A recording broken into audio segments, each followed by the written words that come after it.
Hello guys welcome to our Royal Educare YouTube channel. आज के আমরা করব কি আজকে আমরা করব WBTA টেস্ট পেপারে। হ্যাঁ, WBTA টেস্ট পেপারে 166 নাম্বার পেজটা অর্থাৎ 4 নাম্বার পেজটা। চলো স্টার্ট করা যাক। দেখো প্রথম কোশ্চেন কি আছে, দেখো প্রথম কোশ্চেন বলছে নিচের কোন গ্যাস বা বাষ্পটি বিশ্ব উষ্ণায়ন কি বলেছে, দেখো বিশ্ব উষ্ণায়নের কোনো ভূমিকা নেই, आंसर কি হবে N2। নেক্সট কোশ্চেন কি বলছে, দেখো PV = 2RT। আমরা কি জানি PV = nRT হয়, তাহলে দেখো n এর মান কত দিয়েছে, দেখো n = দিয়েছে 2 অর্থাৎ 2 মোল।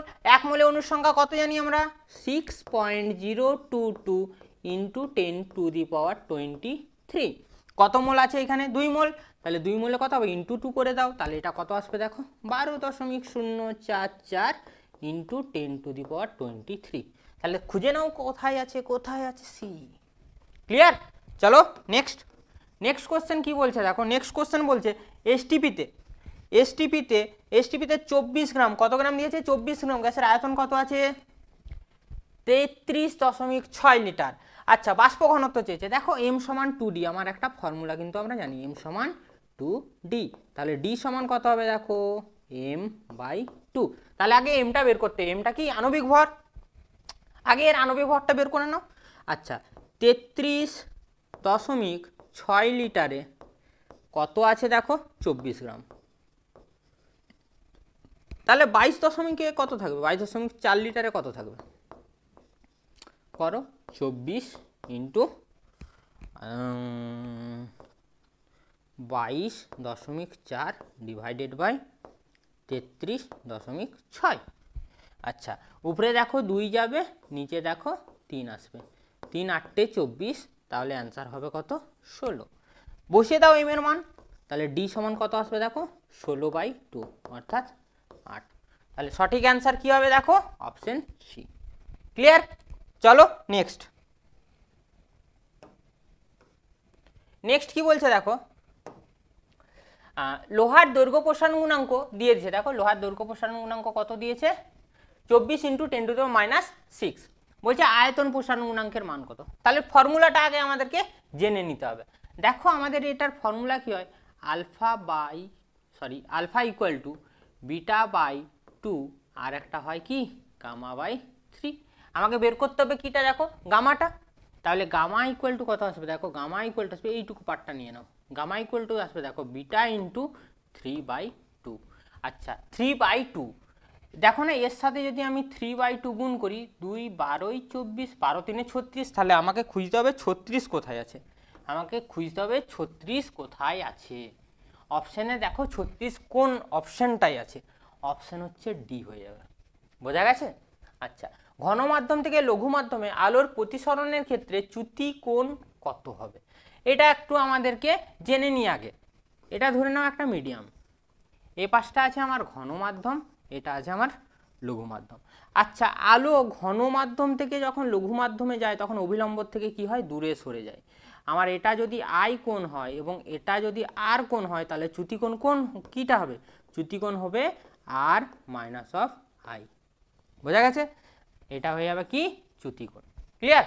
আচ্ছা যদি রিভার্স হতো তখন ডেল সমান হয়ে যেত কিন্তু i-r। রিভার্স বলতে কি বোঝাচ্ছি, রিভার্স বলতে জাস্ট মিডিয়ামটা চেঞ্জ হয়ে গেল, এটা লঘু ধরে নাও এটা ঘন। ক্লিয়ার? আচ্ছা চলো নেক্সট কি বলছে দেখা যাক।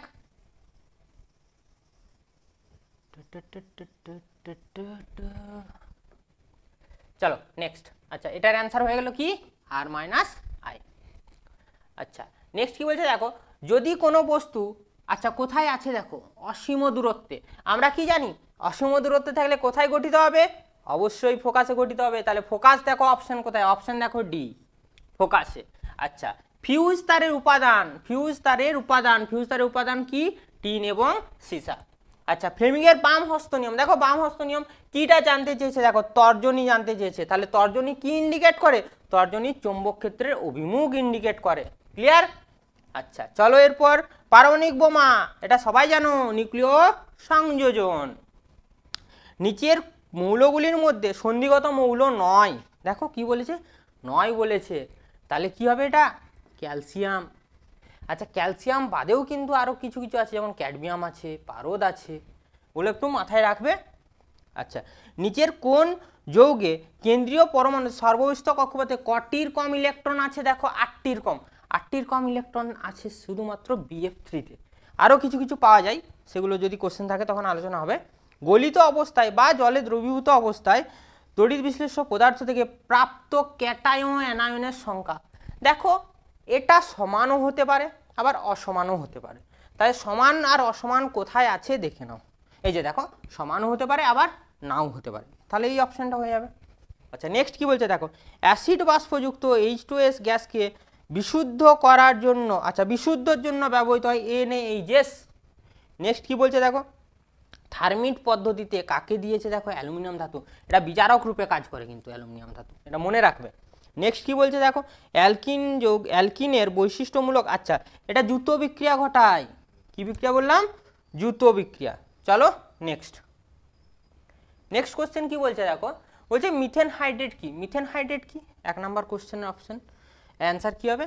এটা হচ্ছে 4CH4, 23H2O, এটাকে মিথেন হাইড্রেট বলে। ক্লিয়ার? আচ্ছা সেকেন্ড কোশ্চেন কি বলছে দেখো, সেকেন্ড কোশ্চেন হচ্ছে, আচ্ছা তাপন মূল্যের নিম্নক্রম অনুসারে সাজাতে হবে। আমি একটু নাম্বারিং করে দিচ্ছি। ধরে নাও এটা 1 নাম্বার, এটা 2 নাম্বার, এটা 3 নাম্বার, এটা 4 নাম্বার, এটা 5 নাম্বার। নিম্নক্রমে সাজাতে হবে, তাহলে আমরা সাজিয়ে নিই। এটা হচ্ছে 2.1 এর, সরি 2.2 এর অ্যান্সার, সরি 2.1 এর অরের অ্যান্সার। অর প্রথমে কি হবে দেখো, হাইড্রোজেনের সব থেকে বেশি থাকে, তাহলে 5 নাম্বার আগে হবে। তারপর গ্রেটার দেন, তারপর হয়ে যাবে কার? মিথেনের, অর্থাৎ 4 নাম্বার হবে।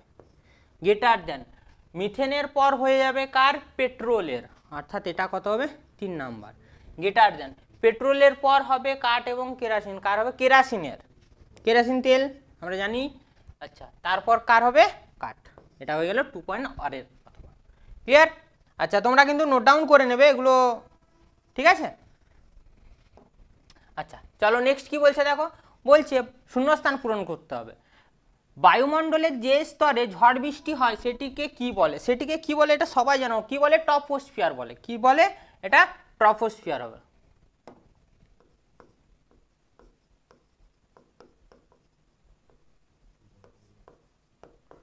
ট্রপোস্ফিয়ার। আচ্ছা পরম শূন্য উষ্ণতায় 1 মোল কোনো আদর্শ গ্যাসের আয়তন, আচ্ছা এটা দুটোই শূন্য হবে, চাপ এবং আয়তন কি হবে? উভয় শূন্য। আচ্ছা অ্যাভোগাড্রো সূত্রের ধ্রুবক রাশিগুলি, দেখো অ্যাভোগাড্রো সূত্রটা মনে করো স্থির চাপ ও উষ্ণতা বলা হতো না, তাহলে কি কি হবে? চাপ হবে, দ্বিতীয় নাম্বার উষ্ণতা হবে।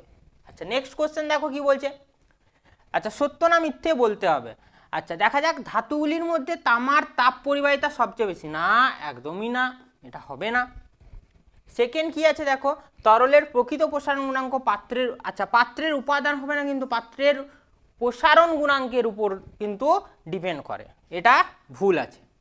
আচ্ছা কাঁচের আলোর গতিবেগ, আচ্ছা ঠিক আছে, কাঁচে আলোর গতিবেগ দিয়েছে এত, বলছে কাঁচের প্রতিসরাঙ্ক কত বের করতে হবে। খুব সিম্পল, মিউ ইকুয়াল টু হয় C by V, then V equal to কত হবে দেখো, সি বাই, সরি মিউটাই বের করতে হবে আমাকে। আচ্ছা তাহলে মান বসিয়ে দাও, আলোর বেগ কত? 3 × 10⁸ ডিভাইডেড বাই ভি এর মান কত আছে দেখো, 2 × 10⁸। অ্যান্সার এসে যাবে কত? 1.5। ওকে, এর অ্যান্সার কত হলো? 1.5। আচ্ছা সুস্থ মানুষের চোখের নিকট বিন্দুর দূরত্ব কত? 25 সেন্টিমিটার। আমি কিন্তু সুস্থ নয়, মাথায় রাখবেন, সুস্থ মানুষের চোখের বলেছে, আমার চোখটা কিন্তু সুস্থ নয়, ঠিক আছে, আমারটা কিন্তু 25 সেন্টিমিটার হবে না। আচ্ছা নেক্সট কি বলছে দেখো, একটি ওহমীয় পরিবাহীর ক্ষেত্রে ভিআই লেখচিত্র, আচ্ছা ওহমীয় পরিবাহীর ক্ষেত্রে ভিআই লেখচিত্রটা এরকম হয় দেখবে, অর্থাৎ কি মূল বিন্দুগামী সরলরেখা কিন্তু। ওকে, আন্তর্জাতিক নিয়ম অনুযায়ী লাইভ তারের অন্তরক আবরণটা কি রকমের, এটা কমেন্ট করে জানাবে, বাদামি হবে না হলুদ হবে। ওকে নেক্সট দেখো কি হচ্ছে, তেজস্ক্রিয় রশ্মিগুলির মধ্যে কোনটি তড়িৎচুম্বক তরঙ্গ? এটা কি? গামারে। গামারে হচ্ছে তড়িৎচুম্বকীয় তরঙ্গ এবং এর সাথে এটি আধানহীন, এর কোনো আধান থাকে না। তার জন্য কি হয়, এই যে দেখো পরে একটা কোশ্চেন দিয়েছে, তড়িৎ ক্ষেত্র এবং চৌম্বক ক্ষেত্রের মধ্য দিয়ে কোন তেজস্ক্রিয় কোনোরূপ বিক্ষেপণ হয় না, যেহেতু গামারের কোনো আধান নেই তার জন্য এর অ্যান্সারটাও কি হবে গামা। পরিষ্কার? চলো নেক্সট কোশ্চেন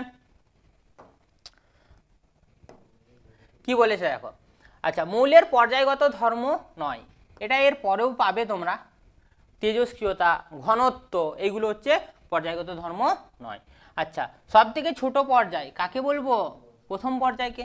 আচ্ছা, জলের সঙ্গে বিক্রিয়া করে না, কপার। আচ্ছা, গ্যালভানাইজেশনের প্রলেপ দেওয়া হয়, জিঙ্ক। ওকে, নেক্সট কোশ্চেন দেখো কি বলেছে। একটি তড়িৎ ধনাত্মক অধাতু, মাথায় রাখবে টার্মগুলো ভালো করে দেখবে, কি বলেছে? অধাতু সমযোজী যৌগও গঠন করে এবং তড়িৎযোজী যৌগও গঠন করতে সক্ষম। এটা শুধুমাত্র হবে কি অ্যান্সারটা? হাইড্রোজেন। ক্লিয়ার? আচ্ছা, সিলভার প্ল্যাটিং এর জন্য ব্যবহৃত তড়িৎ বিশ্লেষ্য পদার্থটির নাম ও সংকেত। পটাশিয়াম আর্জেন্টোসায়ানাইড। কি বললাম? পটাশিয়াম আর্জেন্টোসায়ানাইড। এর সংকেত বলেছে, দেখো সংকেতটা আমি লিখে দিচ্ছি, কে থার্ড ব্র্যাকেটের মধ্যে AG, প্রথম বন্ধনীর মধ্যে CN, এর হোল টু এটা। এটা হচ্ছে পটাশিয়াম আর্জেন্টোসায়ানাইডের সংকেত। আচ্ছা, তারপরে কি বলেছে দেখো, বলছে যে কোনো তড়িৎ বিশ্লেষ্য পদার্থের জলীয় দ্রবণে তড়িৎ বিশ্লেষণের সময় কোন কণাগুলিতে, এটা আয়ন হবে, এগুলো কি হবে? আয়ন, ইলেকট্রন নয় কিন্তু, মাথায় রাখবে। সত্য না মিথ্যে এটা বলতে হবে। কি বলছে দেখো, তড়িৎ বিশ্লেষণে কোষে তড়িৎ বিশ্লেষণের সময় তড়িৎ প্রবাহ ক্যাথোডের মধ্যে দিয়ে প্রবেশ করে। আচ্ছা, এটা সত্য আছে, এটা ঠিক আছে, অর্থাৎ কি হয়ে যাবে? এটা সত্য। এরপরে কি বলছে দেখো, অ্যামোনিয়া থেকে উৎপন্ন হয় এমন একটি আচ্ছা অজৈব বলেছে, দেখো অজৈব, জৈব কিন্তু বলেনি। কি বলেছে? অজৈব, অর্থাৎ এটা কি হয়ে যাবে? অ্যাসোনিয়াম সালফেট। কি হয়ে যাবে? অ্যাসোনিয়াম সালফেট। অ্যাসোনিয়াম সালফেট। ওকে, নেক্সট দেখো কি বলছে দেখো, একটি ভৌত ধর্ম যার দ্বারা কি করবে? এই তিনটাকে পৃথক করা যাবে। এটা কি হবে? গন্ধ। গন্ধ দ্বারা হবে। যেমন কি অ্যামোনিয়ার গন্ধ কি? তীব্র ঝাঁঝালো। হাইড্রোজেন সালফাইড পচা ডিমের মতো। আচ্ছা, তারপর কি বলছে দেখো, তারপর বলছে আম্লিক পটাশিয়াম ডাইক্রোমেটের জলীয় দ্রবণ H2S, জলীয় দ্রবণে H2S গ্যাস চালনা করলে বর্ণের কি পরিবর্তন হবে? এটা মাথায় রাখবে, কমলা বর্ণ থেকে সবুজ বর্ণ হয়ে যাবে। কমলা থেকে কি বর্ণ ধারণ করবে? সবুজ। ওকে, চলো নেক্সট। এখানটা একটু মুছে নিলাম, নিচে নামকরণ আছে তো। আচ্ছা, দেখো কি বলছে এরপর, বলছে ইউপ্যাক নামকরণ লিখতে হবে, একটু নাম্বারিং করে নাও। দেখো এটা 1, এটা 2, অর্থাৎ এর ইউপ্যাক নামকরণটা কি হবে? দেখো 1,2। কটা ক্লোরিন আছে? দেখো 2টো। কটা ব্রোমিন আছে? দেখো 2টো, তার মানে ডাই আসবে, ডাই ক্লোরো।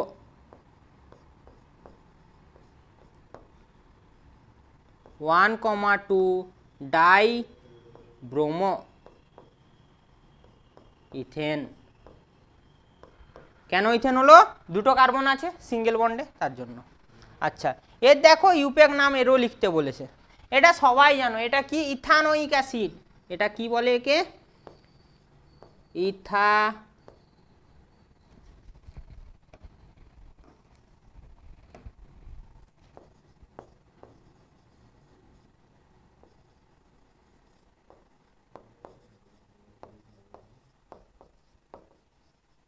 এটা হচ্ছে ইথানোয়িক অ্যাসিড। আচ্ছা, প্রোপানেলের গঠন সংকেত লিখতে হবে। আচ্ছা, প্রোপানেল ভেঙে ভেঙে করো। প্রোপানেল কতগুলো কার্বন আছে? প্রোপ মানে কটা কার্বন বোঝায়? বলো বলো। প্রোপ মানে 3টে কার্বন বোঝায়, তাহলে 3টে কার্বন পরপর লেখো, 1টা 2টো 3টে। আচ্ছা, কি কি আছে দেখো, ন্যাল আছে না, তার মানে শেষে কি থাকবে? একটা CHO। তাহলে এখানে হতে গেলে দেখো এই পাশে একটা, অর্থাৎ 3টে হাইড্রোজেন লাগবে, আর এখানে লাগবে হচ্ছে 2টো হাইড্রোজেন। তাহলে সংকেতটা কি হবে? CH3 CH2 CHO। বোঝা গেছে? চলো নেক্সট। আচ্ছা, এরপর আমাদের হচ্ছে বিভাগ গ। এখান থেকে আমাদের 2 নাম্বার মার্কসের যে কোশ্চেনগুলো হয় সেগুলো কিন্তু স্টার্ট হচ্ছে। দেখো প্রথম কোশ্চেনটা কি বলেছে, প্রথম কোশ্চেন বলছে অপ্রচলিত বা অচিরাচরিত শক্তির ব্যবহার কি হয়। এক নাম্বার হচ্ছে সহজলভ্য হয় এবং বারবার কি করা যায়, ব্যবহার করা যায়। ওকে, সেকেন্ড কি, এতে পরিবেশ দূষণ ঘটে না, প্রায় ঘটে না। আচ্ছা, পরের কোশ্চেন কি বলছে দেখো। আচ্ছা, 11.2 লিটার CO2, এতে বলছে কি অক্সিজেন পরমাণুর সংখ্যা কত, ওটা আমরা দেখে নেবো আগে। দেখো CO2-র আগে ভর বের করে নাও, CO2।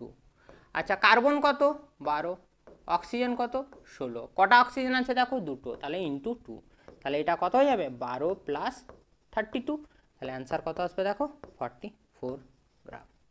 তাহলে দেখো 44 গ্রাম মানে কত লিটার বোঝায়, 22.4 লিটার। 44 গ্রাম মানে কত লিটার বোঝায়, 22.4 লিটার। 22.4 লিটার মানে কত মোল বোঝায়, 1 মোল। কিন্তু এখানে দেখো কত লিটার আছে, 11.2 লিটার, তাহলে এটা মানে লিখতে পারি আমি হাফ মোল, লেখা যাবে হাফ মোল। আচ্ছা, দেখে নাও এখন, 1 মোলে অক্সিজেন পরমাণু থাকে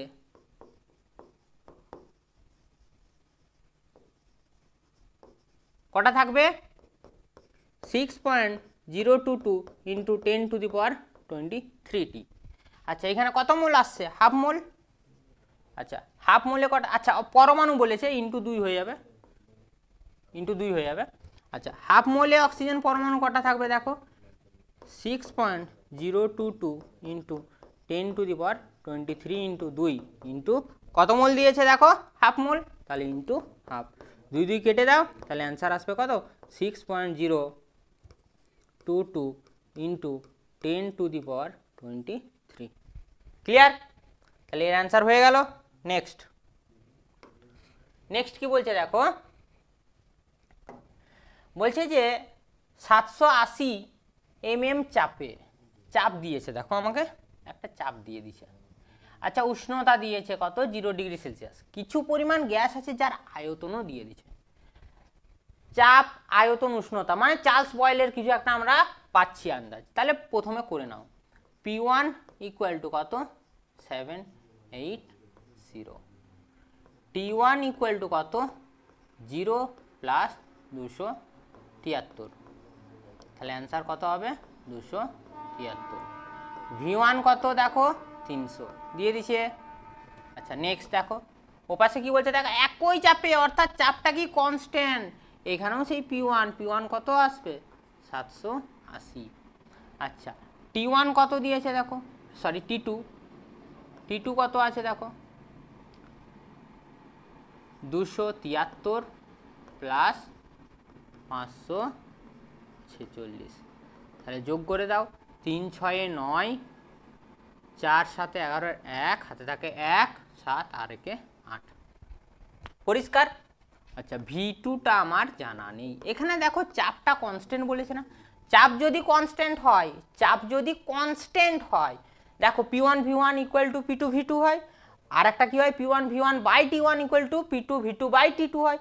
P যদি কনস্ট্যান্ট হয়ে যায়, দেখো V1/T1 = V2/T2, কি বললাম, V1/T1 = V2/T2।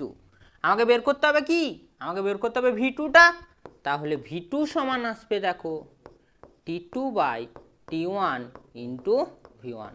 T2-র মান দেখো 819 / 273 × V1 কত আছে, 300। এটা দেখো ডিরেক্ট 3-এ কাটবে, তাহলে 3 3 কত, 9, অর্থাৎ এটা হয়ে যাবে কত, 900। 900 এককটা দেখে নাও কি ছিল, সিসি, 900 সিসি। ক্লিয়ার? চলো নেক্সট কি বলছে দেখো, বলছে দিনের বেলায় আকাশ নীল দেখায় কেন। এটা মেনলি হয় বিক্ষেপণের জন্য, ঠিক আছে। এটা র্যালের যে বিক্ষেপণ নীতি, সেই র্যালের বিক্ষেপণ নীতি অনুযায়ী আমাদের যে তীব্রতা থাকে তার তরঙ্গদৈর্ঘ্যের চতুর্থ ঘাতের সঙ্গে কি হয়, ব্যস্তানুপাতিক হয়। দেখো এখানে লেখা আছে চতুর্থ ঘাতের সাথে কি হবে, ব্যস্তানুপাতিক হয়, ঠিক আছে। এখন সূর্য থেকে যে রশ্মিগুলো আসে তার মধ্যে নীল বা বেগুনি এর তরঙ্গদৈর্ঘ্য অনেক কম হয়, কি বললাম, নীল বা বেগুনি এর তরঙ্গ দৈর্ঘ্য অনেক কম হয়, তাই এদের বিক্ষেপণ অনেক বেশি হবে। বিক্ষেপণ বেশি হয় কার কার, তাহলে নীল আর বেগুনি। এবং এদের মধ্যে বেগুনি আলোটা আমাদের চোখে বেশি সংবেদনশীল নয়। কোন আলোটা বেশি সংবেদনশীল, নীল আলোটা, তার জন্য আমরা দিনের আকাশ কি দেখি, নীল দেখি। ক্লিয়ার? আচ্ছা, প্রতিসরণের দুটি সূত্র, এটা খুব ইম্পর্টেন্ট কোশ্চেন, এটা খুবই ইম্পর্টেন্ট কোশ্চেন, পরীক্ষায় আসার মতো কোশ্চেন। দেখো প্রতিসরণের সূত্র একটু আমরা বুঝে নেব।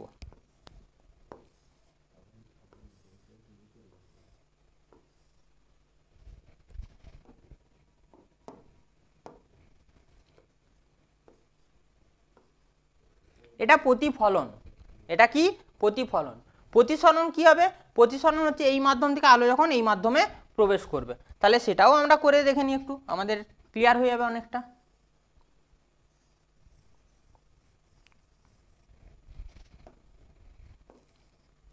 আলো কি বললাম, এক মাধ্যম থেকে অপর মাধ্যমে আলো কি করবে, প্রবেশ করবে। ধরো এই পাশ থেকে এলো, এই পাশে প্রবেশ করলো, এটা ধরে নাও আই কোণ, এটা ধরে নাও আর কোণ। প্রথম সূত্র কি বলছে, আপতিত রশ্মি, প্রতিসৃত রশ্মি এবং আপতন বিন্দুতে অঙ্কিত লম্ব সর্বদা কি থাকবে, একই সমতলে থাকে। এই যেটা একই সমতলে থাকে, এটা প্রথম সূত্র। দ্বিতীয় সূত্র কি বলছে, দ্বিতীয় সূত্র বলছে নির্দিষ্ট কোনো বর্ণ এবং মাধ্যমটা আমাকে কনস্ট্যান্ট রাখতে হবে, এই দুটো মাধ্যম যাতে ফিক্স থাকে। ঠিক আছে, তাহলে দুটি নির্দিষ্ট মাধ্যমের ক্ষেত্রে নির্দিষ্ট কোনো বর্ণের আলো যদি এই প্রতিসরণের ক্ষেত্রে কি হয়, এর উপর যদি আপতিত হয়, তাহলে কি হয়, এই আপতন কোণের সাইন এবং এই প্রতিসৃত কোণের সাইনের যে অনুপাত হয়, সেই অনুপাতটা সর্বদা একটা ধ্রুবক থাকে। এবং এই ধ্রুবককে মিউ দ্বারা প্রকাশ করা হয়, কি দ্বারা প্রকাশ করা হয়, মিউ দ্বারা।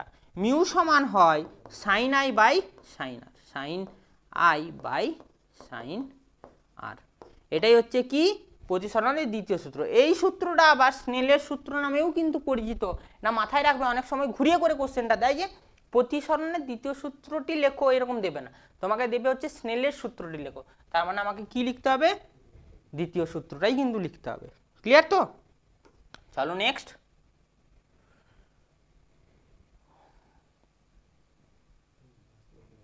আচ্ছা নেক্সট দেখো কি বলছে, নেক্সট বলছে নিচের এই যৌগগুলির মধ্যে আয়নীয় যৌগ এবং সমযোজী যৌগ তোমাকে খুঁজে বের করতে হবে। মাথায় রাখবে, যদি অধাতু থাকে, কি বললাম আগে, অধাতু দেখো কোথায় আছে, যদি অধাতু থাকে সবসময় সেগুলো কি হয়ে যায়, ইয়েস সমযোজী হয়ে যায়। দেখো এটা, এটা কি হয়ে যাবে, সমযোজী যৌগ। আর একটা দেখো এটা, এই দুটো তাহলে হয়ে গেল কি সমযোজী। তাহলে বাকি পড়ে থাকছে কি এমজিও এবং কেসিএল, এমজি এবং কেসিএল, এটাও তড়িৎযোজী, এটাও তড়িৎযোজী, কারণ এখানে দেখো ধাতু আছে। ওকে, আচ্ছা নেক্সট, নেক্সট কোশ্চেন কি বলেছে দেখো, বলছে এ এবং বি পরমাণু ক্রমাঙ্ক কত, 17 এবং 20, মৌল দুটি দ্বারা গঠিত যৌগের সংকেত লিখতে হবে এবং যৌগটি ইলেকট্রন যে ডট গঠন হয় সেই ইলেকট্রন ডট গঠনটা আমাকে দেখাতে হবে। খুবই সোজা, মন দিয়ে দেখো, খুবই ইম্পর্টেন্ট এইরকম কোশ্চেনগুলো। এ আছে 17, অর্থাৎ ইলেকট্রন বিন্যাস করলে কত পাবো দেখো, 2 8 7 পাবো। আচ্ছা বি কত দেখো, বি আছে কত 20, তাহলে 2 8 8 2। ওকে, তাহলে এ হলো 17, বি হলো 20। আচ্ছা দেখো এদের মধ্যে কে ইলেকট্রন দিতে পারবে, দেখো এ ইলেকট্রন দিতে পারবে, বি কি করবে, ইলেকট্রন দান করতে পারবে। কতগুলো ইলেকট্রন দান করতে পারবে, দেখো দুটো ইলেকট্রন দান করতে পারবে। তাহলে এ কটা ইলেকট্রন দান করবে, দুটো। তাহলে দেখো এ যদি দুটো ইলেকট্রন দান করে, বা সর্বস্থ কক্ষপথে বি এর কটা ইলেকট্রন আছে, দেখো দুটো ইলেকট্রন আছে। আচ্ছা এতে দেখো 7টা ইলেকট্রন আছে, মানে এ একটা ইলেকট্রন, ম্যাক্সিমাম একটা ইলেকট্রন গ্রহণ করতে পারবে। তাহলে দেখো না, আমি এ পাশে যদি একটা এ লিখে দিই, এর মাথায় একটা ইলেকট্রন দিয়ে দিলাম, এ পাশে যদি আমি একটা এ লিখে দিই, এর মাথায় একটা ইলেকট্রন দিই, এ দেখো এই পাশে চলে আসবে, এর 8টা হয়ে গেল, এও দেখো এর পাশে চলে 8টা হয়ে গেল, আর এ দুটো যদি বের করে দেয় আলটিমেট 8টাই হয়ে যাবে। তাহলে এটা কি হচ্ছে দেখো, নিচ্ছে মানে মাইনাস হয়ে যাবে, মাইনাস হলো। বি কটা বের করছে, দেখো দুটো বের করছে, তাহলে প্লাস হয়ে গেল, +2, এটা কথা হবে -1, অর্থাৎ কি 2a মাইনাস প্লাস b+2। এইখান থেকে যৌগটা আছে, অর্থাৎ দেখো যৌগটা কি ধরনের যৌগ হবে, তড়িৎযোজী যৌগ, কিন্তু কি ধরনের যৌগ বললাম? তড়িৎযোজী যৌগ। এখন সংকেতটা লেখার ব্যাপার আছে, সংকেতটা লেখার সময় মাথায় রাখবে আমাকে ধাতুকে আগে অবস্থান দিতে হয়। এদের মধ্যে ধাতুকে মাথায় রাখবে, ধাতু সেটাই হয় যেটা ইলেকট্রন কি করতে পারে? দান করতে পারে। যে ধ্বনি সেই কিন্তু ধাতু, এটা মাথায় রাখবে। ধ ফর ধ্বনি, ঠিক আছে, ধ ফর কি বললাম? ধ্বনি। যে ধ্বনি সেই ধাতু, তাহলে কে আগে আসবে? দেখো বি আগে আসবে, তারপর কে আগে পরে যাবে? দেখো এ পরে যাবে। এখন দেখো শেয়ারিং হবে, যোজ্যতা শেয়ারিং হবে। এর যোজ্যতা কত? দেখো 2, এর যোজ্যতা কত? 1। তাহলে এর যোজ্যতা এর কাছে চলে আসবে, এর যোজ্যতা এখানে চলে যাবে। তাহলে দেখো এর 1 হয়ে যাবে, এর 2 হয়ে যাবে। তাহলে সংকেত হয়ে গেল। পরিষ্কার তো? আশা করি খুব ভালো বুঝেছো। নেক্সট দেখো কি বলছে, একটা সেম টাইপের প্রবলেম, কিন্তু দুটি মৌল আছে পি এবং কিউ, পারমাণবিক ক্রমাঙ্ক কত দিচ্ছে? দেখো 7 এবং 17। চলো এটাও করা যাক। পি পারমাণবিক ক্রমাঙ্ক কত আছে? দেখো 7, তাহলে কত আসবে? দেখো 2, 5। কিউ কত হবে? দেখো কিউ সমান হবে 2, 8, 7। বোঝা গেছে? চলো গল্প করবে না, গল্প করবে না, একদম চুপচাপ দেখে যাও, খাতায় নোট ডাউন করে যাও, খুবই সোজা এটাও। আচ্ছা দেখো এখানেও আমরা সেম টু সেম ভাবেই কিন্তু করব, কিন্তু এটা তড়িৎযোজী হবে না সমযোজী হবে সেটা একটু ভেবে নিতে হবে। দেখো না এইখানে ধাতু দান ইলেকট্রন দান করার কোনো পরমাণু আছে কি? কোনো পরমাণু নেই। তাহলে কি হবে? দেখো নিশ্চিত ডট গঠন করবে, শেয়ারিং করবে ইলেকট্রন। কিভাবে করব তাহলে একটু দেখে নাও। এদের মধ্যে দেখো এর যোজ্যতা দেখো 1, এর যোজ্যতা দেখো কত আছে? 3। যার যোজ্যতা বেশি সে কিন্তু মিডিলে থাকে, তাহলে মিডিলে আমি করে নিলাম পি। সর্বস্থ কক্ষপথে কতগুলো ইলেকট্রন আছে? দেখো 5টা ইলেকট্রন আছে। আমি কি করলাম? এইখানে দুটো করে দিলাম, এইখানে একটা, এইখানে একটা, এইখানে একটা, এইখানে একটা, এইখানে একটা, এইখানে একটা। বোঝা গেছে? দেখো এরপর কি করব? পি চলে গেল, এরপর আছে আমার কিউ। কিউকে করতে হবে এখন। কিউ কটা আছে? দেখো 7টা আছে, তার মানে একটা নিতে পারবে। আমি কি করলাম? কিউকে এখানে দিলাম, কিউকে এখানে দিলাম, আর একবার কিউকে এখানে দিলাম। এর একটা ইলেকট্রন, এর একটা ইলেকট্রন, এর একটা ইলেকট্রন। চুপি চুপি করো তাড়াতাড়ি। আচ্ছা নেক্সট দেখো এরপর কি করবে? দেখো এ দেখো না, এর ইলেকট্রনটা নিয়ে দেখো এর 8টা হয়ে গেল। 7টা ছিল, একটা যদি নিয়ে নেয় 8টা হয়ে যাবে। এ দেখো একটা নিয়ে নিবে, এ দেখো একটা নিয়ে নিবে, নেবে। দেখো আমার কিউর 8টা হয়ে গেল, পি এর কি 8টা হলো? পি এর দেখো 8টা হয়নি। পি এর 8টা হতে গেলে দেখো এই 3টাও নিতে হবে, কারণ লাস্টে কত আছে? 5। 3টা ঢুকলেই তখন তো এই 8 হবে। তাহলে এইটা নিয়ে নেবে কে? পি। তাহলে দেখো এর থেকে কি আসবে? এর থেকে কি আসবে? দেখো Q single bond P, single bond Q, এখানে একটা কিউ, উপরে গেল দুটো ডট। তাহলে সংকেতটা কি হবে? এর সংকেতটা পি কিউ 3। এর সংকেত কি হবে? P Q 3।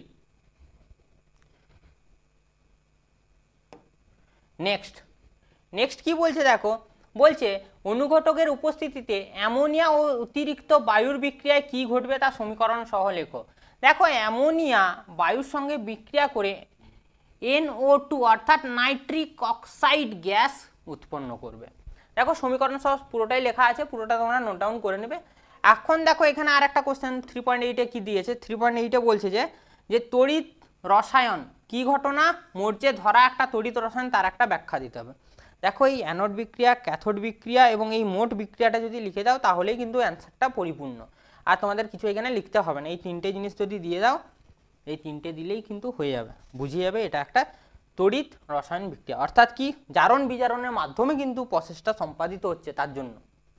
নেক্সট দেখো নোট ডাউন করে নেবে এগুলো স্ক্রিনশট নিয়ে। নেক্সট কি বলছে? দেখো কপারের প্রধান আকরিক কি? Copper pyrites. এর সংকেত কি? CuFeS2। সংকেতটাও দেখো চেয়েছে।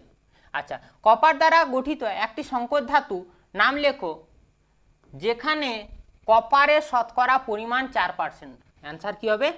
ডুরালুমিন। এটা ডুরা হবে, ডুয়া হয়ে গেছে, ডুরালুমিন। কি লুমিন? ডুরালুমিন। চলো নেক্সট কোশ্চেন কি বলছে? দেখো ইথাইল অ্যালকোহলের সঙ্গে ধাতব সোডিয়ামের বিক্রিয়ায় কি ঘটে তা সমীকরণ সহ লিখতে হবে। দেখো ইথাইল অ্যালকোহলের সঙ্গে আমি যদি সোডিয়াম দিয়ে দিই, ইথাইল অ্যালকোহলের সঙ্গে আমি যদি সোডিয়াম দিয়ে দিই তাহলে কি উৎপন্ন হবে? হাইড্রোজেন গ্যাস উৎপন্ন হবে এবং সোডিয়াম ইথক্সাইড, এটাকে কি বলা হয়? সোডিয়াম ইথক্সাইড উৎপন্ন হবে। নেক্সট কোশ্চেন কি বলছে দেখো, একটি প্রাকৃতিক জৈব পলিমারের নাম লেখো। এটা সেলুলোজ। পাওয়ার অ্যালকোহল কাকে বলে? পাওয়ার অ্যালকোহল কি পেট্রোল, ইথানল এবং বেনজিন, এই তিনটের মিশ্রণকে কি বলা হয়? পাওয়ার অ্যালকোহল বলে।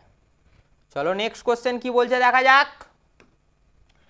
আচ্ছা, চার্লসের সূত্র থেকে তুমি কিভাবে পরম শূন্য, এটা উষ্ণতা হবে, ভুল লেখা হয়ে গেছে, পরম শূন্য উষ্ণতার মান পাওয়া যায় তা ব্যাখ্যা করতে হবে। আচ্ছা, চার্লসের সূত্রটা একটু ভাবো তো বন্ধুরা।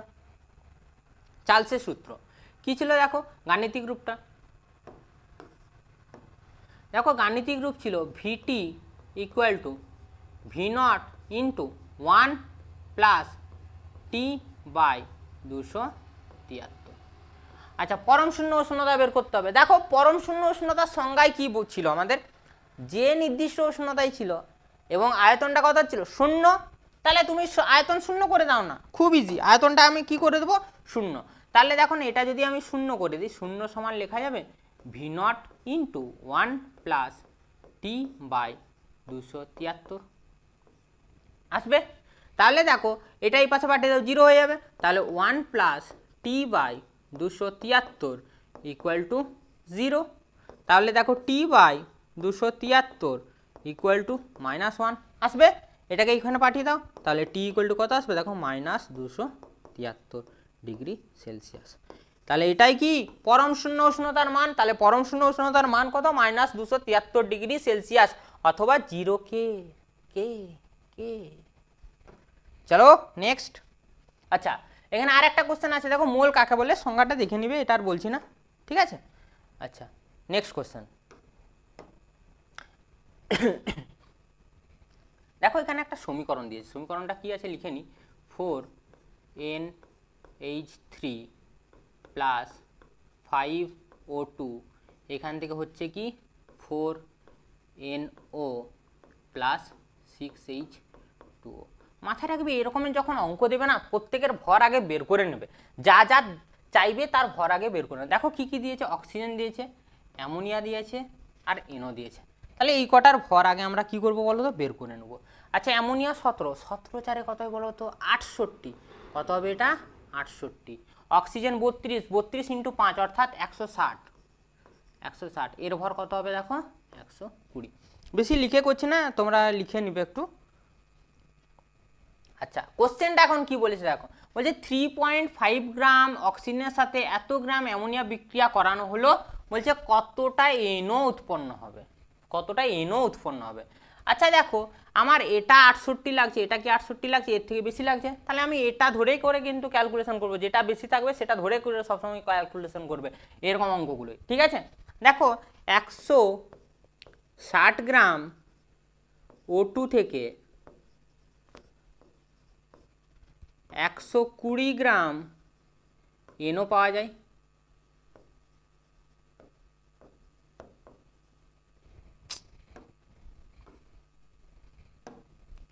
এনও পাওয়া যায়। তাহলে দেখো না, 1 গ্রাম থেকে কত পাবে, 120 বাই 160। আচ্ছা, কোশ্চেনে কত গ্রাম আছে দেখো, 3.5। তাহলে 3.5 গ্রাম থেকে কত পাবে, 120 ইন্টু 3.5 ডিভাইডেড বাই 160। আচ্ছা, এটা দেখো যদি কাটাকুটি করি, এটা কাটাকুটি করলে বেরোবে তোমার 0 0 কাটবে, 4 3 12, 4 4 16, 16, এটা বেরোবে তোমার 2.625 গ্রাম।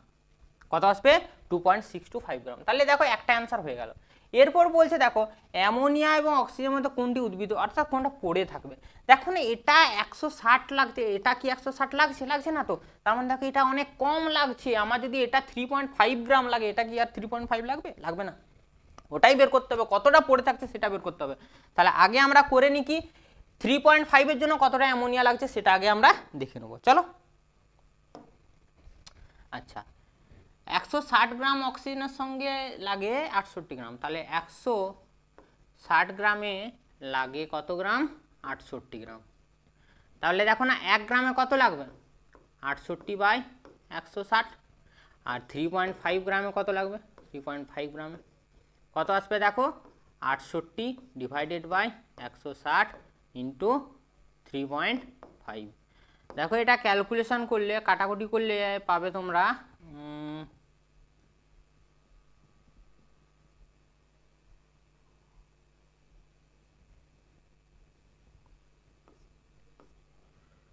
3 4 80 40 17 এটা অ্যান্সারটা আসবে কত 1.4875। আচ্ছা বলেছে কতটা পড়ে থাকবে, তাহলে কি করব দেখো আমরা ইউজ করেছিলাম কতটা, দেখো 3.5, কত ইউজ করেছিলাম দেখো 3.5, সরি 3.5 অ্যামোনিয়া এতটা ইউজ হয়েছে, তাহলে 3.5 থেকে এটা বিয়োগ করে দেবো 3.5 মাইনাস 1.4875, এর অ্যান্সারটা আসবে তোমার 2.0125। তাহলে কত গ্রাম অ্যামোনিয়া উদ্বৃত্ত থাকবে 2.0125 গ্রাম অ্যামোনিয়া উদ্বৃত্ত থাকবে। চলো নেক্সট কি বলছে দেখো, বলছে 52 গ্রাম অবিশুদ্ধ জিঙ্কের নমুনার সাথে, আচ্ছা আগে সমীকরণটা বানিয়ে নাও। দেখো জিঙ্ক আছে Zn প্লাস H2SO4, এখান থেকে কি তৈরি হবে দেখো, একটা হবে তোমার ZnSO4 প্লাস H2O, ঠিক আছে H2 উৎপন্ন হলো। আচ্ছা এখন কোশ্চেনটা দেখো কার সাথে কার রিলেশন দিয়েছে, দেখো Zn এর সঙ্গে দিয়েছে হাইড্রোজেন, দেখো এটা মানে তো 2 গ্রাম, এটা মানে কত 2 গ্রাম। আচ্ছা Zn কত গ্রাম, এটা মানে দেখো 65 গ্রাম, কত গ্রাম বললাম 65 গ্রাম। আচ্ছা কোশ্চেনটা এখন কি বলেছে দেখো, বলছে এটা অবিশুদ্ধ জিঙ্ক ছিল, অবিশুদ্ধ বলছে এখানে শতকরা বিশুদ্ধতা কত হবে সেটা তোমাকে বের করতে হবে। আচ্ছা দেখে নাও একদম ঠান্ডা মাথায় করবে, 2 গ্রামের জন্য কত গ্রাম লাগছে আমার 65, তাহলে দেখো 2 গ্রামের জন্য বা হাইড্রোজেন উৎপন্ন করতে ব্যবহৃত হয় কত গ্রাম জিঙ্ক 65 গ্রাম জিঙ্ক, তাহলে দেখো না 1 গ্রামে কত লাগবে 65/2 এবং 0.8 গ্রামে কত লাগবে 65/2 ইন্টু 0.8, 26 30 35 34, সেটা আসবে তোমার 26 আনসার 26 গ্রাম। তাহলে দেখো 26 গ্রাম আমার নিখুঁত অর্থাৎ বিশুদ্ধ জিঙ্কের প্রয়োজন, কিন্তু আমি নিয়েছিলাম কত 52, তাহলে পার্সেন্টেজ বের করে নাও। অতএব Zn এর শতকরা বিশুদ্ধতা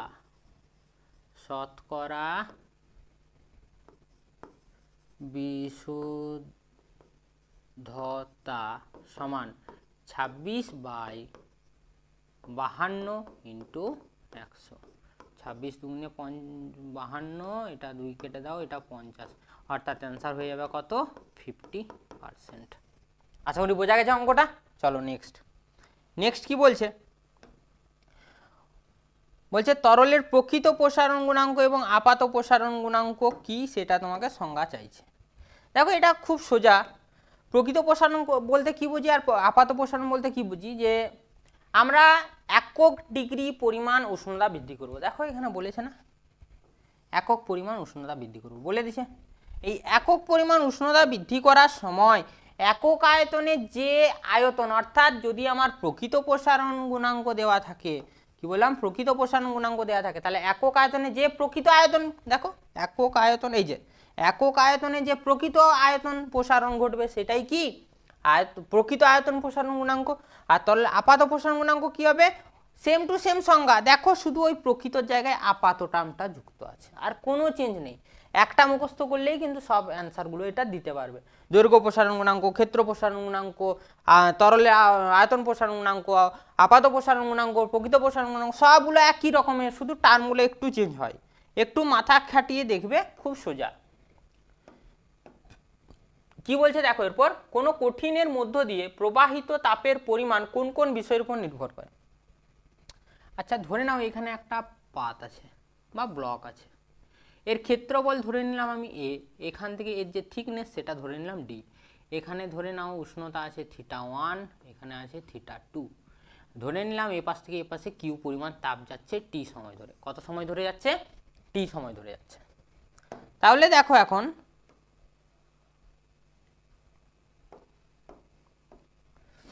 আচ্ছা ওই তাপ যে কিউ আছে না, সেই কিউটা কিছু বিষয়ের উপর নির্ভর করে।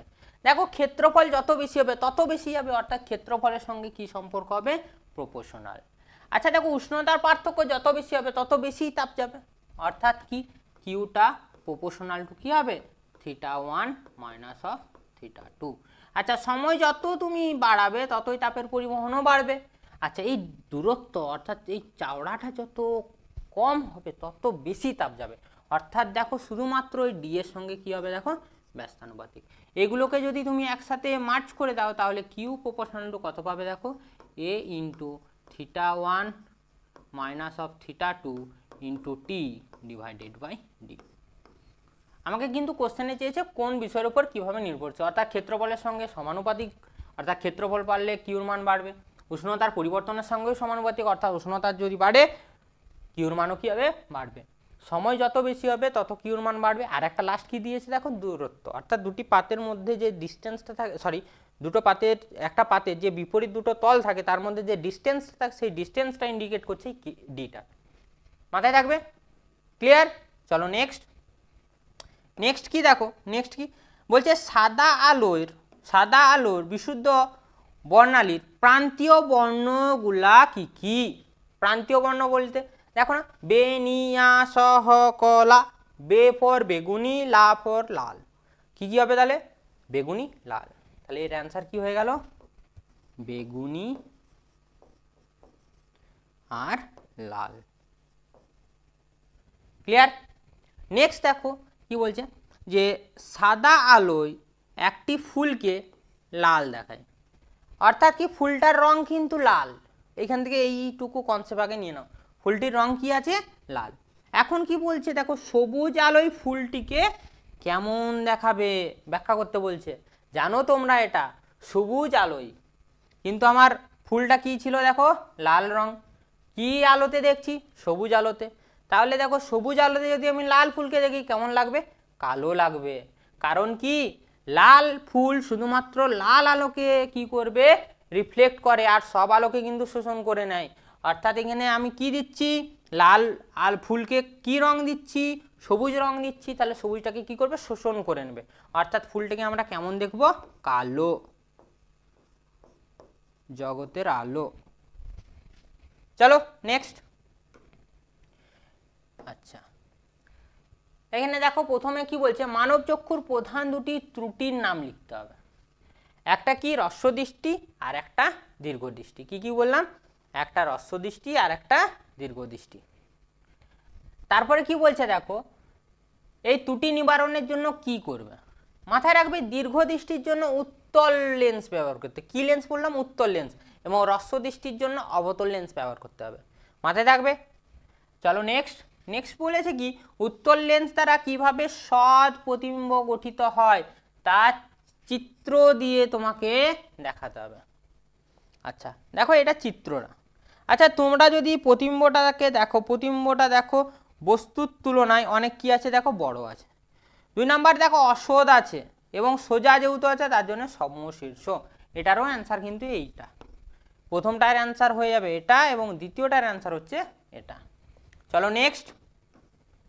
নেক্সট কি বলেছে দেখো, দেখো কি বলছে, দুটি রোধকে শ্রেণীতে যুক্ত করলে তাদের তুল্য রোধ হয়, আচ্ছা এটা 252 হবে না, 25 ওহম, এবং সমান্তরালে যুক্ত করলে হয় 6 ওহম। তাহলে ধরে নাও রোধ দুটি কত, R1 এবং R2। দেখো শ্রেণীতে তুল্য রোধের সূত্র কি হয়, R1 প্লাস R2, সমান্তরালে কত হয় 1/R1 প্লাস 1/R2। ওই ফর্মুলা দিয়েই কিন্তু করব। তাহলে আমি ধরে নিলাম একটা R1 এবং আর একটি কত R2, এদের তুল্য কত দিয়েছে 25। তাহলে দেখো না 1/R1 plus 1/R2 equal to কত হবে, 1/6। এটা ক্যালকুলেশন করো, R1 plus R2 divided by R1 R2 equal to 1/6। এই পার্টটা মানে দেখো 25, তাহলে 25/R1 R2 ইকুয়াল টু 1/6। তাহলে দেখো R1 R2 ইকুয়াল টু আসছে 25 6 150। তাহলে R1 সমান কত আসবে দেখো, R1 সমান আসবে দেখো 150/R2। এই মানটা কি করব, এই মানটা এখন এই সমীকরণে পুট করে দাও। পুট করে দাও, তাহলে কত পাবে দেখো, 150 R2 plus R2 equal two 25। তাহলে কত আসবে, R2 square plus 150 equal to 25 R2। এটা এই পাশে নিয়ে চলে আসো, তাহলে R2 square minus of 25 R2 plus 150 equal to 0। তাহলে দেখো R2 স্কোয়ার মাইনাস, আচ্ছা 150 মানে হচ্ছে, একটু করে নিই, 150 মানে হচ্ছে আমার 3 ইন্টু 50, আচ্ছা তার মানে আসবে 3 ইন্টু 5 ইন্টু 10 আসবে 3 ইন্টু, আচ্ছা যোগ করে আনতে হবে, হয়ে গেছে চাপ নেই। তাহলে দেখো 5 3 15 আর 10 যোগ করলে 25 এসে যাবে, তাহলে এটা লেখা যাবে 10 plus 15 R2 plus 150 equal to 0। তাহলে কত আসবে দেখো, R2 square minus of 10 R2 plus, plus হবে না সরি মাইনাস হবে, minus 15 R2 plus 150 equal to 0 হবে। আচ্ছা তাহলে R2 কমন নিয়ে নাও, তাহলে R2 minus of 10 minus of 15, এটা হয়ে যাবে R2 minus of 10 equal to 0। তাহলে দেখো R2 মাইনাস অফ 10 এবং R2 minus of 15 equal to 0। তাহলে দেখো R2 ইকুয়াল টু হবে 10 বা R2 ইকুয়াল টু হবে 15। তার মানে দেখো যদি আমার R2 যদি আমার 10 হয়, তাহলে R1 হবে 25 মাইনাস 10 অর্থাৎ 15। যদি R2 ইকুয়াল টু আমি 15 ধরি, তাহলে R1 হবে 25 minus of 15 equal to 10 ohm. Okay, বোঝা গেছে, ক্লিয়ার সবার? চলো নেক্সট কোশ্চেনে যাওয়া যাক। আচ্ছা নেক্সট কোশ্চেন কি বলেছে দেখো, পাশের একটা সার্কিট দিয়েছে, এ এবং বি অর্থাৎ এই বিন্দু এবং এই বিন্দুর মধ্যে তুল্য রোধ তোমাকে নির্ণয় করতে হবে। খুব ভালো প্রবলেম, একটু মন দিয়ে দেখবে, খুব সোজা। কিভাবে করবো শুধু একটু দেখে নাও। আছে দেখো এই পাশে একটা রোধ আর এই পাশে একটা রোধ, গেছে? দেখো এইখান থেকে আর একটা রোধ বেরিয়েছে। আচ্ছা একটু ভুল লিখে নিলাম, উপরে দেখো দুটো রোধ ছিল, উপরে দুটো রোধ আছে, এই একটা এই একটা। আচ্ছা এইখান থেকে দেখো আর একটা রোধ গেছে, তাহলে এটা এ এটা বি। এখন মানগুলো বসিয়ে দাও, এটাও দেখো 3 ওহম, এটাও দেখো 3 ওহম, এটাও 3 ওহম, এটাও 3 ওহম, এটাও 3 ওহম। আচ্ছা এই দুটো কিসে আছে দেখো, শ্রেণীতে আছে না? শ্রেণীতে থাকলে এটার অ্যান্সার কত আসবে? এটার অ্যান্সার হয়ে যাবে না 6 ওহম, 6 ওহম। আচ্ছা এই 6 ওহমের সাথে এই 3 ওহম কিসে আছে দেখো, সমান্তরালে আছে। তাহলে দেখো এটা R1 হচ্ছে, R1 সমান হয়ে যাবে আমার 6 ইন্টু 3 ডিভাইডেড বাই 6 প্লাস 3। তাহলে R1 সমান হয়ে যাবে দেখো 18 ডিভাইডেড বাই 9 মানে 2 ওহম। দেখো এই 2 ওহমের সাথে এই 3 ওহম এবং এই 3 ওহম কিসে আছে, সমান্তরাল না শ্রেণী? অবশ্যই শ্রেণীতে আছে, একটা লাইনে আছে শ্রেণীতে। অতএব টোটাল আর ইকুয়াল টু কত হবে, 3 প্লাস 2 প্লাস 3 অর্থাৎ 8 ওহম। বোঝা গেছে? চলো নেক্সট কোশ্চেন। আচ্ছা বলছে তড়িৎ কোষের অভ্যন্তরীণ রোধ কাকে বলে? কাকে বলে? তড়িৎ কোষের মধ্যস্থিত সক্রিয় তরল বা রাসায়নিক পদার্থ এবং কোষের দুটি তড়িৎদ্বারের মধ্যে তড়িৎ প্রবাহের বিরুদ্ধে কিছুটা বাধা সৃষ্টি করে দেয়। এই বাধাটাকেই আমরা কি বলবো, কোষের অভ্যন্তরীণ রোধ। এখন একে অভ্যন্তরীণ কেন বলা হচ্ছে, কারণ এটা তড়িৎ কোষের ভেতরে আছে, তার জন্য একে কোষের অভ্যন্তরীণ রোধ বলা হচ্ছে। আর একে স্মল আর দ্বারা কি করা হয়, প্রকাশ করা হয়। এর জন্য আর একটা টার্ম উঠে আসে, একটা দেখবে নষ্ট ভোল্ট, যেটাকে আই অফ স্মল আর দ্বারা আমরা প্রকাশ করি, এটাকে আমরা কি বলবো, নষ্ট ভোল্ট। নেক্সট কি বলছে দেখো, অভ্যন্তরীণ রোধ কোন কোন বিষয়ের উপর নির্ভরশীল? এটা মাথায় রাখবে, ক্ষেত্রফল। কার ক্ষেত্রফল? তড়িৎদ্বারগুলির ক্ষেত্রফল। মাথায় রাখবে সক্রিয় তরলের মধ্যে তড়িৎদ্বারগুলি ডোবানো অংশে ক্ষেত্রফল যত বেশি হয় অভ্যন্তরীণ রোধ তত কি হবে, কম হবে। দ্বিতীয় কি হচ্ছে দেখো, তড়িৎদ্বারের মধ্যবর্তী দূরত্ব, আচ্ছা দূরত্ব যত বৃদ্ধি পাবে অভ্যন্তরীণ রোধ কিন্তু তত বেড়ে যাবে, মাথায় রাখবে এটাও কিন্তু খুব ইম্পর্টেন্ট, শর্ট কোশ্চেন অন্যভাবেও দিয়ে দেয়। আচ্ছা সক্রিয় তরলের প্রকৃতি এবং গাঢ়ত্বের উপর, মাথায় রাখবে গাঢ়ত্ব যত বাড়বে অভ্যন্তরীণ রোধও কিন্তু তত কি হবে, বৃদ্ধি পাবে। সক্রিয় তরলের উষ্ণতার উপর, দেখো যে তরলটা ইউজ করব সেটা তাপমাত্রা যদি বেশি হয়ে যায় না অভ্যন্তরীণ রোধ কিন্তু সেই ক্ষেত্রে কমে যাবে। এরপর কি আছে দেখো, নিউক্লিয় সংযোজন এবং বিভাজন বিক্রিয়ার মধ্যে দুটি পার্থক্য লিখতে হবে। আচ্ছা পার্থক্যগুলো তোমরা একটু নোট ডাউন করে নেবে, এটা সবাই জানো তোমরা, তাই এটা আর বলছি না। নিচের কোশ্চেনটাই ডিরেক্ট চলে যাচ্ছি। নিচের কোশ্চেনটা কি বলছে দেখো, নিচের কোশ্চেনটা হচ্ছে যে মৌলসমূহের পর্যায়গত ধর্ম বলতে কি বোঝো, এটা ইনকমপ্লিট আছে, পর্যায়গত ধর্ম বলা হয় এটা হতো আর কি। পর্যায়ের পরিবর্তনের ফলে ফলে যদি ধর্ম পর্যায়ক্রমে পরিবর্তিত হতে থাকে তখন সেটাকে মৌলের পর্যায়গত ধর্ম বলে।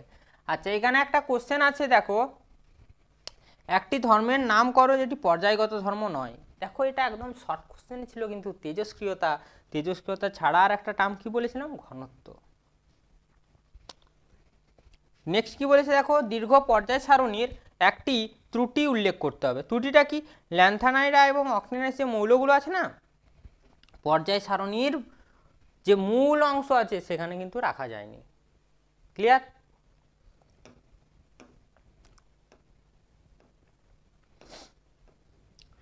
এরপরে কি বলছে দেখো, তড়িৎ ঋণাত্মকতা কাকে বলে।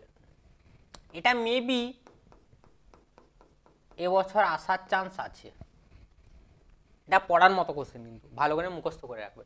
কি বলছে দেখো, যৌগের অণুতে সমযোজী বন্ধনে আবদ্ধ মৌলের একটি পরমাণু ওই সমযোজী বন্ধনের ইলেকট্রন জোড়কে নিজের দিকে আকর্ষণ করা, নিজের দিকে টেনে রাখার যে একটা প্রবণতা, ক্ষমতা, সেটাকে আমরা কি বলবো, তড়িৎ ঋণাত্মকতা। এখানে তড়িৎ ঋণাত্মকতা একটা ক্রম দিয়েছে, ক্রমটা দেখে রাখবে, ঠিক আছে। আচ্ছা নেক্সট বলছে, একটি বিশুদ্ধ কপার দণ্ড থেকে তড়িৎ বিশ্লেষণ পদ্ধতিতে বিশুদ্ধ কপার প্রস্তুত ক্যাথোড, অ্যানোড এবং তড়িৎ বিশ্লেষ্য পদার্থ। দেখো তড়িৎ বিশ্লেষ্য পদার্থ কি আছে, 5 to 10% H2SO4 হতো এটা মিশ্রণ, এটা CuSO4 হতো, H2SO4 এবং CuSO4 এর মিশ্রণ ব্যবহার করা হয়। ক্যাথোড, আচ্ছা আর একটা কি দিয়েছিল, কি ব্যবহৃত হয়, আচ্ছা ক্যাথোড হিসেবে ব্যবহৃত হয় কি, বিশুদ্ধ কপারের পাতলা পাত। অ্যানোড হিসেবে সেম জিনিসই ব্যবহার করা হয়। আচ্ছা এখানে কোশ্চেন দিয়েছিল জাস্ট অ্যানোডের বিক্রিয়া, এখানে কিন্তু তিনটেই লিখে দিয়েছি, তিনটেই খুব ইম্পর্টেন্ট।